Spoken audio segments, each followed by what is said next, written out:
Happy International Men's Day to all the men out there across the globe. My name is Dr. T. Ayodele Ajay. I'm a consultant psychiatrist in the UK, and I am also the convener of the Tripart Care Emotional Wellbeing Hub and also the Tripart Care Emotional Wellbeing Workshops. So I thought that I would add my voice to the brilliant conversations that has been taking place already today in various social media platforms regarding the Zero Men Suicide theme for the International Men's Day.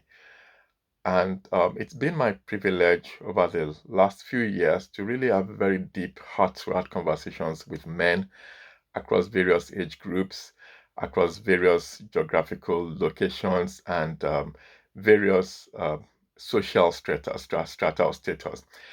Just to say that one of the things about this video is that it's going to be uncensored, it's going to be unedited. It's just really one man speaking heart to heart with an other man. And I really hope that I come across as relatable, just as one of the gang, one of the brothers, one of the team, um, speaking heart to heart with another member of the team. So, in the last few years, it's been my privilege, like I said, to really have very deep conversations with men to do, and they have emotional content, men who have really been able to expose their hearts. But also, I've also been in a position where I've been able to bear out my heart to other men, those who are in my personal circle, who are in my social circle, and close to me know that the last few years I've had quite a number of life events in my own private life. However, so today's video is really to share thoughts and to challenge some stereotypes actually. Very often I hear people say men don't talk, men don't express their feelings. But I beg to differ and to challenge that stereotype for two reasons. The first is that I found out that men talk when we feel it's safe to do so. So really, maybe what we need to be thinking about in society is how do we create safe, sensitive spaces for men to feel comfortable to express our emotions? That's the first thought that I've got, and I'm quite keen to have feedback and to have feedback about this thought. The second thing about that stereotype is that it's very difficult to break stereotypes.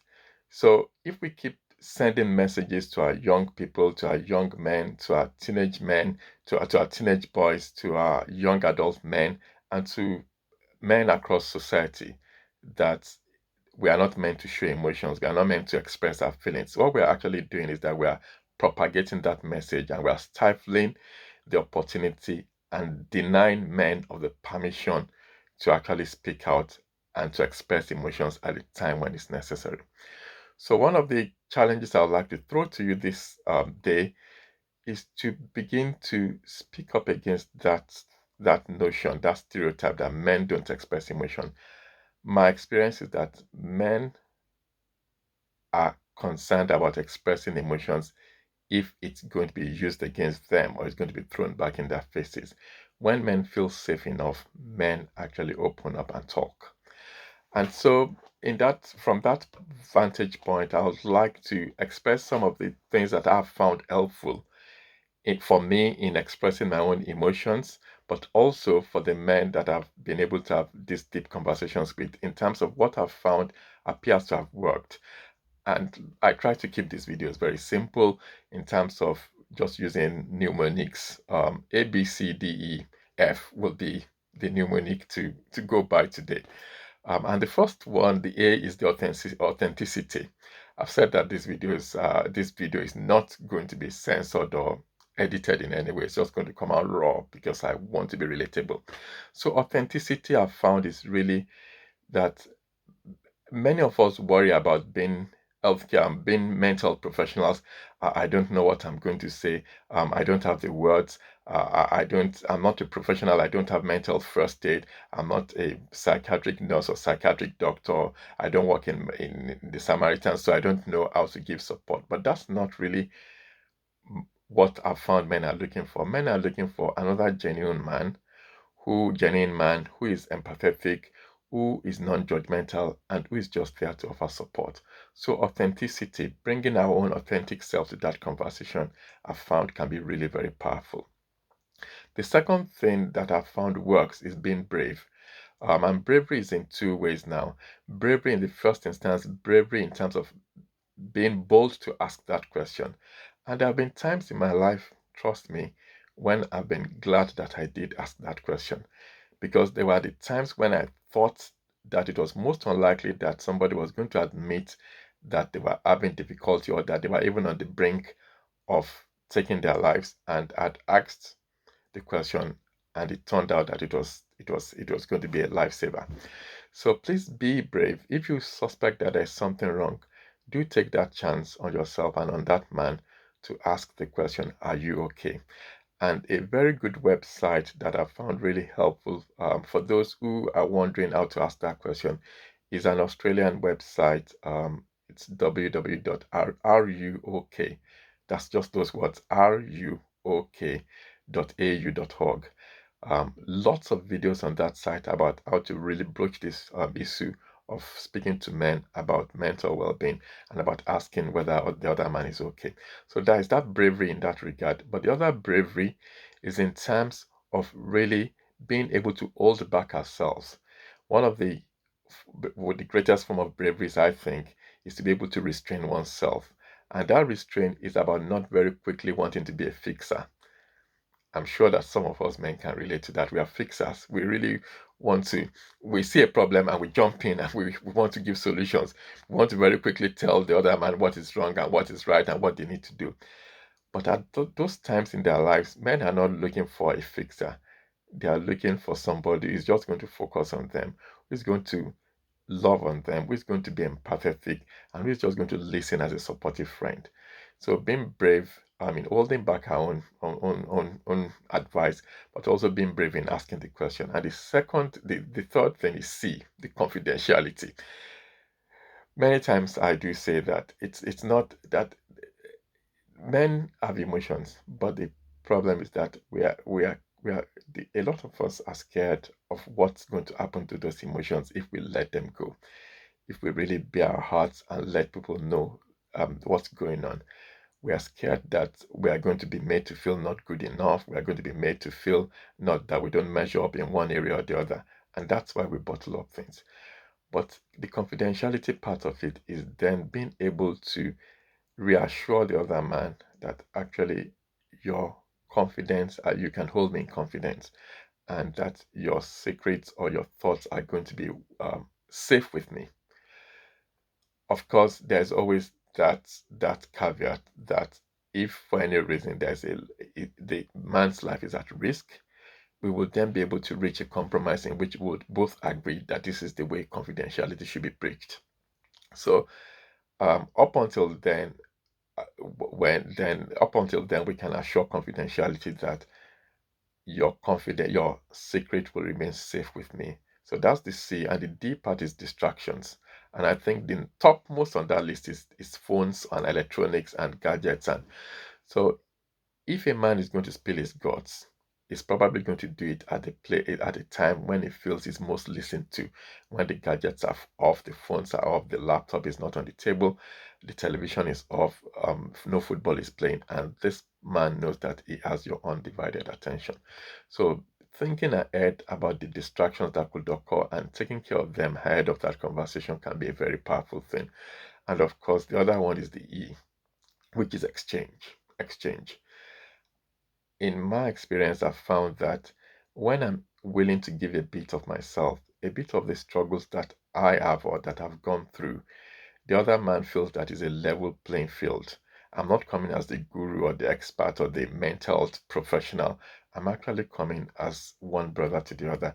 And I'm talking now, not in my professional capacity. I mean, these conversations are not conversations that took place in psychiatric consultations. They're conversations that took place outside of my professional work in terms of the work that I do in the community. So it's very important that the other man knows that this is a level playing field. It's one brother speaking to another brother and just wanting to know how we can help each other along, and being able to give some of myself and let down my own guards and be vulnerable, I found is a conversation enhancer because it makes the other person feel safe and that they are relating to another normal person like themselves. And of course, the F is friendliness. Friendliness in terms of every time a man holds me in confidence and spills their guts or speaks to me about their emotions, I say thank you. And that gratitude is meant from the bottom of my heart. The reason is because I know how much it's taken of them to reach deep down into their hearts and expose exactly the way they feel. That's not something I'd ever take for granted, and I'm hoping that I will never take it for granted because those men are really giving of themselves. They are really spilling their guts and they are taking a risk. And for that, I'm always grateful. And that I feel can also be a game changer in terms of really saying thank you to them, and also agreeing the next steps. Where do we go from here? How do you want this to pan out? Do you want us to talk again? What are the next steps? And those next steps we can agree on. But importantly, to be grateful that they gave me that insight and access into the inner recesses of their thinking. And that's really my thoughts. And as I begin to wrap this up, thank you for listening so far. As I begin to wrap this up, I also want to speak into the issue of mentoring young men and mentoring men, which is also something that I've had the great privilege of doing over the past 2 decades or so. Um, it's my thinking that as men who are role models in society, it's very important as middle-aged men whom a lot of the younger men look up to. It's very important for us not only to share our triumphs, but also to share our trauma, to let young men know that we have our own struggles, we are going through our own struggles, we are work in progress, and we've had our own struggles.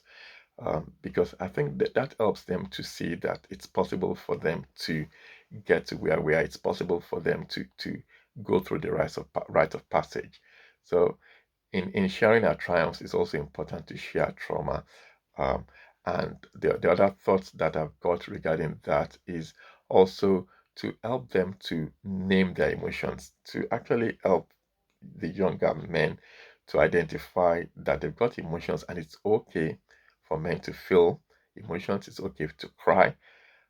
Sometimes in my workshop, I actually teach methods by which we can help young people or anyone in our lives to sort out their emotions, to be aware of them and to name them.